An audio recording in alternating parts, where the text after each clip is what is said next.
Daniel Hayes sat in his Toyota Camry, engine off, watching the house he'd called home for 15 years. The April evening cast long shadows across the suburban street, and somewhere a dog barked at nothing in particular. The vinyl siding needed touch-ups near the gutters. He'd noticed it last weekend, but hadn't mentioned it to Karen.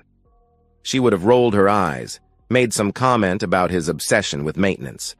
The lawn could use edging, too, but these were small imperfections in what had once felt like a perfect life. He remembered when Karen used to wait by the window for him, how her silhouette would appear the moment his car turned the corner, how she'd rush to greet him at the door with questions about his day.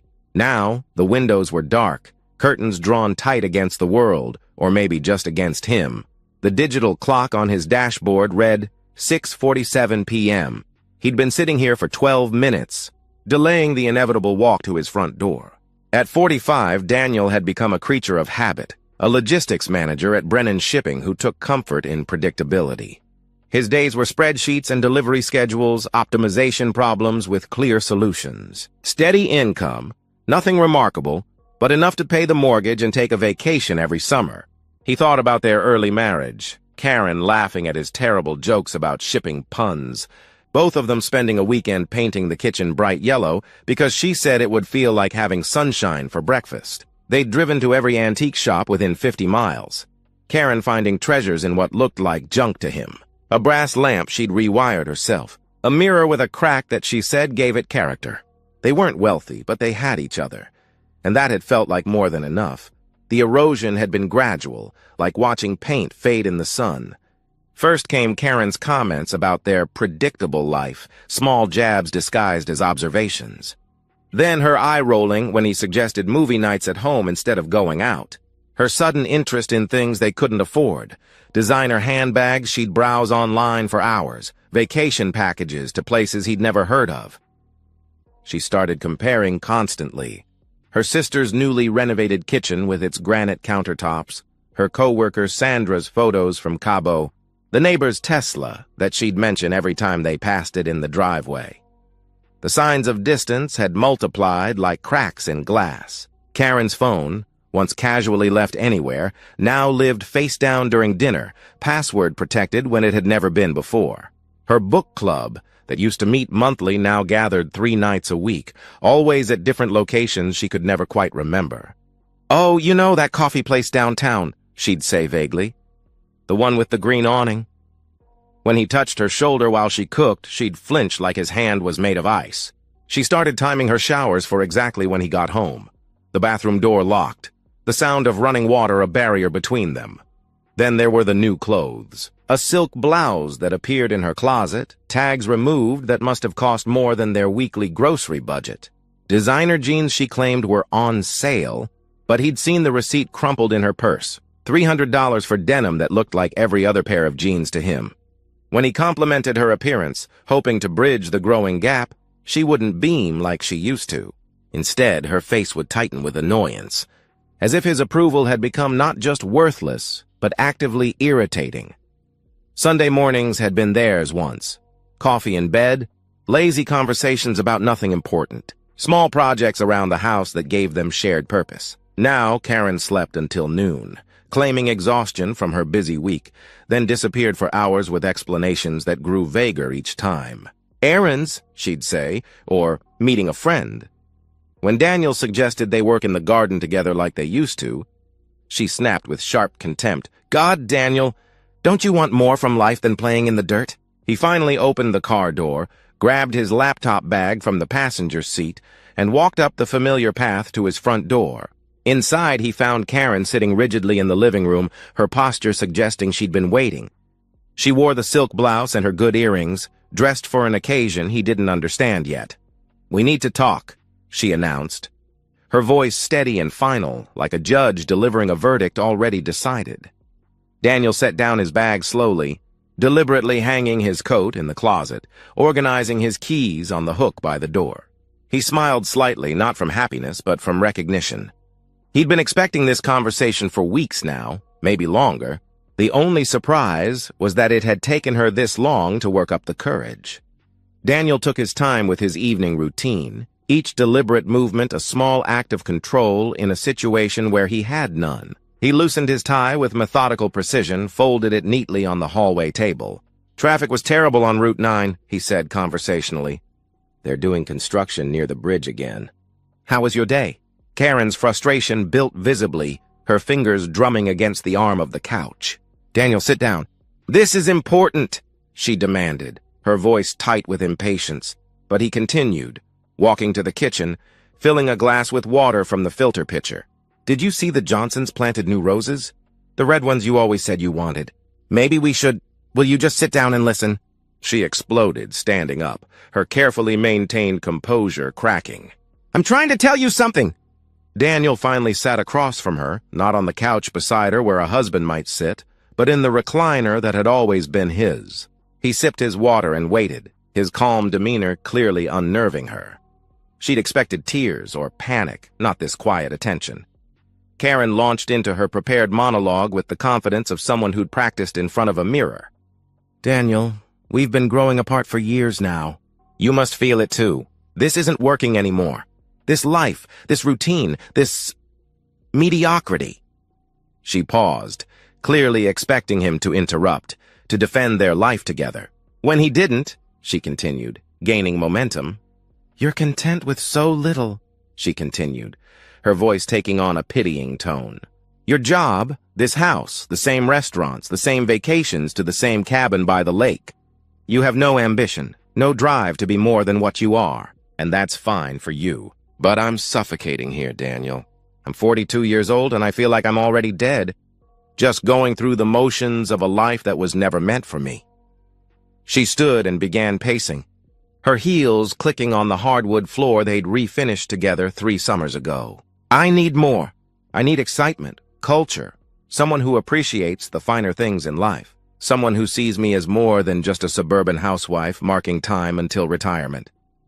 Daniel listened without interruption, occasionally nodding as if taking mental notes on her performance.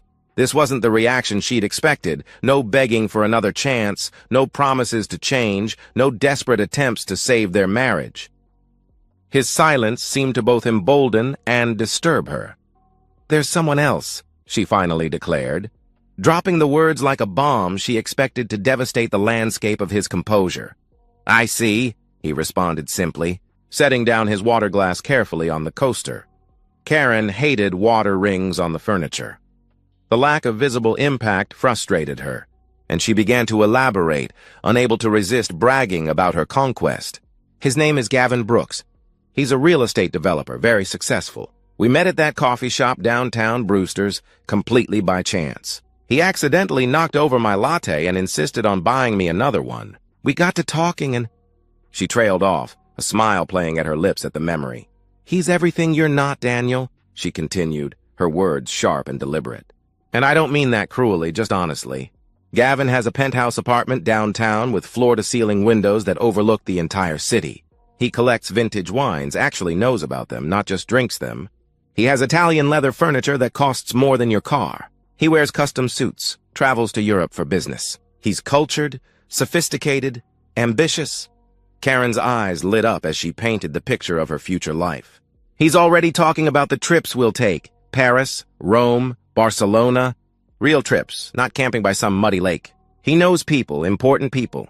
There are charity galas, gallery openings, a whole world I've been locked out of because you're satisfied with mediocrity." She pulled a business card from her pocket, holding it like a winning lottery ticket. "I've already spoken to a lawyer, Samantha Reed. She says the divorce can be simple. I don't want anything from you. No alimony, no long, drawn-out property division. I just want a clean break. You can keep the house, your retirement, everything. I'm not trying to hurt you, Daniel. I just need to be free to live the life I deserve." "If that's what you want, Karen, then I won't fight it," Daniel said, his voice even and controlled. "You're right, you deserve the life you want." His agreement caught her off guard. You're not going to try to change my mind? Fight for us? For our marriage?" she asked, confusion evident in her voice. "Would it matter if I did?" he responded calmly. "You've already decided. You've already seen a lawyer. You're already planning your new life with Gavin. What would be the point of fighting for something you clearly don't want?" Within 2 weeks, the papers were signed. Karen packed her belongings with the excited energy of someone preparing for a long-awaited vacation. She hummed while she folded clothes, smiled while she boxed up her jewelry. She left their wedding photos on the mantel, but took the expensive frame they'd come in. She packed the silk scarves, the designer jeans, the shoes she'd bought but rarely worn because they were too nice for their regular life. On her last morning in the house, she stood in the doorway with a suitcase in each hand. "I hope someday you understand this is what's best for both of us," she said, not unkindly. "Maybe you'll find someone who's happy with the life you can provide." Daniel watched from the window as she loaded her car. Each trip to the trunk executed with the efficiency of someone who'd mentally rehearsed this escape 100 times. As her car disappeared around the corner, he stood at the window and spoke to the empty room. She had no idea whose arms she was running into, or that I'd been waiting for this moment for months. 2 weeks after the divorce was finalized, Daniel met Jason Martinez at Murphy's Tavern, a dimly lit bar near the industrial district where they'd been regulars since their college days. The place hadn't changed in 20 years. Same cracked leather booths, same jukebox that skipped on B7, same bartender who knew their orders by heart. Jason slid a beer across the scarred wooden table with a knowing grin. "So how does it feel to be a free man?" "Like I've been holding my breath for months and can finally exhale," Daniel replied, raising his glass. They clinked glasses, but there was something conspiratorial in their laughter, a shared secret that went deeper than simple celebration of a friend's divorce. "She really had no clue, did she?" Jason asked, leaning back with his smile widening. "None," Daniel confirmed. "Completely bought the whole thing." The conversation drifted back to 3 months earlier, before Karen had asked for the divorce, when everything had changed. Daniel had come home early from work, stomach churning from what he'd thought was food poisoning from the sketchy lunch truck near the office. He'd found Karen's laptop open on the kitchen table, her email visible on the screen. His first instinct was to close it, to respect her privacy even though she'd been growing more distant by the day. But a name caught his eye in the preview pane. "Can't wait to see you tonight, beautiful. Rick." Curiosity overrode courtesy. Daniel sat down and scrolled through the message thread. 4 months of romantic exchanges, increasingly explicit with someone named Rick Patterson. Meeting arrangements, hotel confirmations, photos that made Daniel's stomach turn for entirely different reasons than the food poisoning. But Rick wasn't alone in Karen's inbox. There was also David from 6 months ago, complete with credit card receipts for dinners Daniel had thought were with her sister. Before David, there'd been Anthony, who'd apparently been the reason for all those late nights at the gym Karen had suddenly developed an interest in. The pattern was crystal clear. Karen was a serial cheater, constantly seeking validation from new men, each one supposedly an upgrade from the last. She'd been living a double life for at least a year, possibly longer. Daniel realized their marriage hadn't died a natural death. It had been murdered slowly, deliberately, one affair at a time. That night, instead of confronting Karen when she came home late from book club, she'd claimed, Daniel had called Jason. "I need your help with something, and it's going to sound crazy," he'd said over the phone.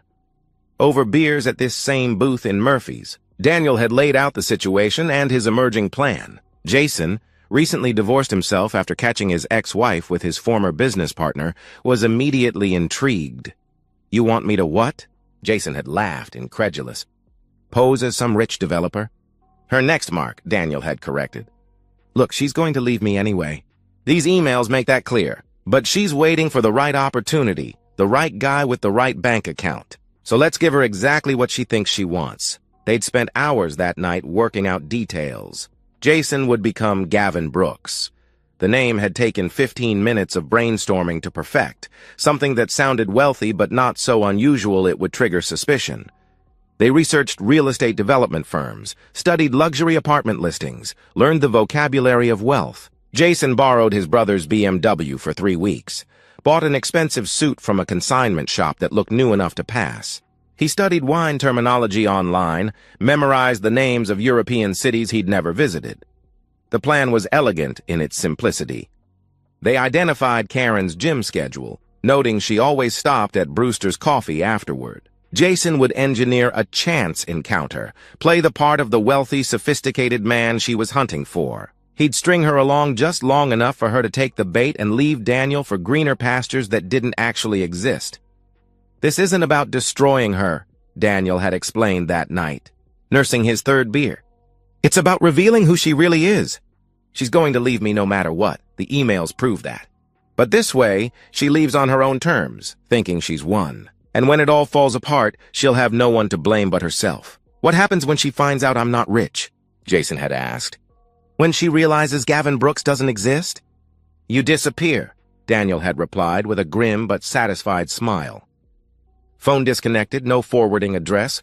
Gavin Brooks vanishes like smoke, and Karen gets to figure out that she bet everything on a mirage. The execution had been flawless.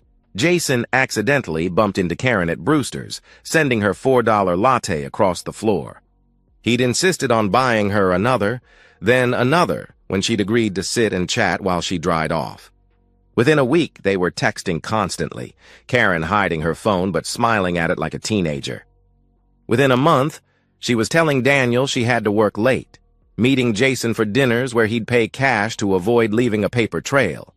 Jason had played his part perfectly. He was mysterious about his business dealings, dropping hints about international investments and development projects without providing concrete details. Always busy with important calls, he'd taken another room. Always apologizing for having to cut dates short for urgent meetings that didn't exist. "The hardest part," Jason said now, signaling for another round, "was not laughing when she'd complain about you. How boring you were, how you had no ambition. Meanwhile, she's telling this to a guy who works at a copy shop and lives in a studio apartment." "To the perfect con," Daniel said, raising his fresh glass. "To patience over revenge," Jason replied, clinking it. They both understood the magnitude of what they'd done, not just tricking Karen, but exposing her true nature. She hadn't been pushed or manipulated into leaving. She'd chosen to abandon her marriage for what she thought was a better opportunity, proving that her vows, her commitment, her love, none of it had ever been real. As they left the bar, Jason asked, "Think you'll ever see her again?" "Probably," Daniel replied with a shrug, pulling on his coat. "This town isn't that big. When I do, it'll be interesting to see how she explains her new life with Gavin Brooks, the mysterious real estate developer who doesn't exist." 3 months later, 6 months after the divorce, Daniel pushed his cart through the familiar aisles of Save Mart, the fluorescent lights humming their usual tune. He'd always done the grocery shopping. Karen had found it beneath her, one of those mundane tasks that reminded her too much of the ordinary life she was desperate to escape. His list was simple: milk, bread, cereal, the basics of a bachelor's pantry. He'd turned into the cereal aisle comparing prices on cornflakes. When he saw her, Karen stood 20 feet away, wearing the faded blue vest with Save Mart's cheerful logo, mechanically placing boxes of granola bars on the shelf. Her hair, once professionally styled every 2 weeks at the expensive salon downtown, was pulled back in a simple ponytail. The designer jeans she'd treasured were replaced with standard-issue khakis that bagged at the knees. Her movements were automatic, practiced, the kind that came from doing the same task, hour after hour, day after day. For a moment, Daniel thought his eyes were playing tricks. This tired-looking woman couldn't be the same person who'd walked out of their marriage 6 months ago, declaring she deserved better than their middle-class life. But when she turned slightly to reach for another box, the fluorescent lights caught her profile, and there was no doubt. This was Karen, the woman who'd left him for penthouses and European vacations, now stocking shelves for minimum wage at the same store where they'd shopped together for 15 years. Their eyes met across the aisle. Daniel watched her face cycle through emotions like a slot machine seeking a winning combination: surprise, embarrassment, shame, then something close to desperation. Her mouth opened slightly, as if she was about to speak, to explain, to justify how she'd gone from Gavin Brooks's sophisticated girlfriend to Save Mart Employee of the Month. Daniel felt nothing. Not the satisfaction he might have expected, not pity, not even curiosity about the obvious question of what had happened to Gavin and his penthouse paradise. The woman who'd proclaimed she was trading up to charity galas and wine collections now stocked the same breakfast bars she used to toss carelessly into their cart. The irony wasn't lost on him, but it didn't bring the sweet taste of revenge he might have anticipated.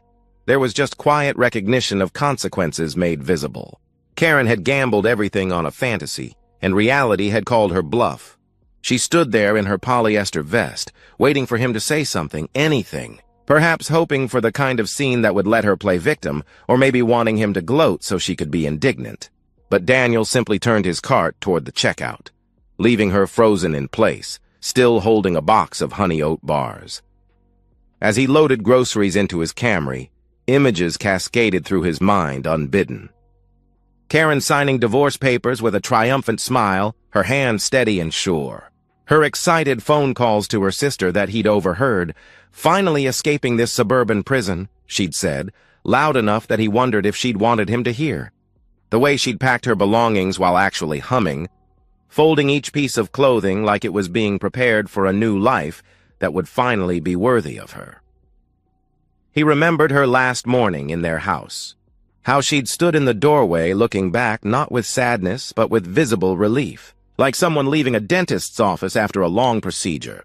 "I'm finally going to live the life I deserve," she'd said, keys to her future jingling in her hand like victory bells. Now she stocked shelves for $8 an hour and probably lived in a studio apartment, if she was lucky enough to afford even that. Gavin Brooks, the wealthy developer with European connections and vintage wine knowledge, had vanished the moment the divorce was final. His phone disconnected. His apartment, which had only been Jason's brother's place, borrowed for a few carefully staged photos, no longer accessible. Karen had been left with nothing but her own inflated expectations and a reality she was completely unprepared to navigate. Daniel didn't feel victorious. There was no surge of vindication, no sweet taste of revenge served cold. Just a bone-deep weariness, like coming to the end of a long book that had turned out differently than expected. Revenge, he realized, wasn't the triumphant moment movies made it seem. There were no swelling orchestras, no dramatic confrontations where truth was revealed and justice served. Just a woman in a polyester vest learning that actions have consequences. And a man in a parking lot understanding that watching someone's downfall didn't restore what was lost. Driving home through familiar streets, Daniel reflected on the weight of choices. Part of him had expected to feel vindicated seeing Karen brought low, but instead there was only emptiness. She was paying the price for her decisions, but witnessing it firsthand didn't magically heal the betrayal or restore the years of lies. He thought about their early years, when Karen would get excited about finding a perfect tomato at this same Save Mart, when she'd grab his hand and pull him to see some ridiculous product that made her laugh. Somewhere along the way, she'd convinced herself that happiness was always one upgrade away, that contentment was settling for less, that steady love was just another word for boring, that hunger for more had consumed everything good she'd actually had, like a fire that burned through a house while chasing a light in the distance. Daniel pulled into his driveway, looking at his modest home with fresh appreciation. The vinyl siding still needed touch-ups, the lawn still needed edging, but it was real. It was his. Inside, there were no secrets, no lies, no one planning escapes or plotting betrayals. For the first time in years, maybe for the first time ever, home felt like sanctuary instead of just shelter. He stepped out of his car, groceries in hand, thinking, she made her choice. And choices have consequences. Some lessons can only be learned the hard way. 1 year after the divorce, Daniel's life had settled into new rhythms that felt like learning to breathe after years of holding his breath. Saturday mornings meant coffee and the newspaper in blessed silence. No undercurrent of tension, no careful navigation around someone else's mounting dissatisfaction. He'd repainted the kitchen, not the sunshine yellow Karen had initially loved, then grown to hate, but a calming sage green that he'd chosen without committee, without compromise, without worrying if it was sophisticated enough. The house felt larger somehow, as if Karen's dissatisfaction had been taking up physical space, pressing against the walls and ceilings. He'd kept some of their photos, the early ones where her smile reached her eyes, where she held his hand without checking to see if anyone was watching. But he'd packed away the rest, not from bitterness, but from a simple desire to move forward rather than sideways or backward. The past was a different country now, and he had no visa to return. Jason stopped by regularly for dinner and football games. They never discussed the plan anymore. It belonged to a chapter that was closed. Gavin Brooks had served his purpose and vanished into the ether, just another cautionary tale about trusting strangers who seemed too good to be true. Daniel had started talking to Sarah from accounting, who found his steady nature attractive rather than boring, who laughed at his shipping puns, who suggested they try the new Thai place, but was equally happy with pizza on the couch. Nothing rushed, nothing desperate. Just two adults getting to know each other without pretense or persona. Daniel had learned that revenge wasn't about destruction. It was about truth. He hadn't ruined Karen's life. He'd simply stopped participating in her illusions, stopped being the safe harbor she could return to between adventures. She'd ruined her own life by chasing fantasies over reality, by valuing what glittered over what endured. Sometimes, lying awake in the early morning hours, he wondered if she'd learned anything from her fall, if she connected her current struggles to her past choices, or if she'd constructed a new narrative where she was still the victim of circumstances beyond her control. But those questions didn't keep him awake for long anymore. Her lessons were hers to learn or ignore. His peace was his to maintain and protect. The betrayal had left scars. Trust came slower now, skepticism faster. But it had also brought clarity about what mattered. Honesty, even when it was uncomfortable. Contentment, even when it seemed ordinary. The courage to appreciate what was real, rather than chase what was merely shiny. On a quiet Sunday morning, Daniel worked in his garden, hands deep in soil that had been neglected during the final years of his marriage. The tomato plants were coming in strong, the herbs were thriving, and the roses he'd planted where Karen had always said she wanted them were beginning to bloom. As he worked, he thought about the difference between revenge and justice. Revenge required action, energy, ongoing investment in someone else's destruction. It was active, aggressive, demanding. Justice, he'd learned, sometimes required nothing more than stepping aside and letting people face the natural consequences of their choices. The universe had its own accounting system, and sometimes the best thing you could do was stop protecting people from their own decisions. Karen hadn't needed him to destroy her world. She'd burned it down herself with greed and deception. One lie at a time, one choice at a moment. All he'd had to do was stop trying to save her from her own nature. That wasn't cruelty. It was acceptance of who she really was versus who he'd wanted her to be. The morning was peaceful in a way mornings hadn't been for years. No tension about unspoken grievances, no careful monitoring of someone else's mood, no walking on eggshells that were already cracked. The earth was rich under his hands. The sun was warm on his back, and he was finally, completely, and irrevocably free. Standing up to stretch, Daniel looked at his modest kingdom, the small house with its imperfect siding, the garden that would never win any contests, the life that Karen had found so unbearably ordinary. He smiled, not from happiness exactly, but from something deeper and more sustaining, peace maybe, or perhaps just the simple recognition that sometimes the best revenge isn't revenge at all, it's living well in reality while others chase illusions.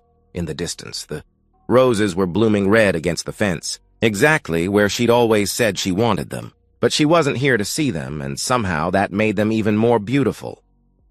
And so, we've reached the end of today's story. Was it what you expected, or did it take a twist you didn't see coming?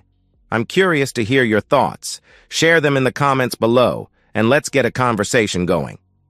If this story kept you hooked, make sure to hit that like button. And if you're new here or just haven't subscribed yet, now's the perfect time to join our community. I bring you fresh, captivating stories every day, so click that subscribe button and turn on notifications so you never miss out. Thanks for watching, and I'll see you in the next one.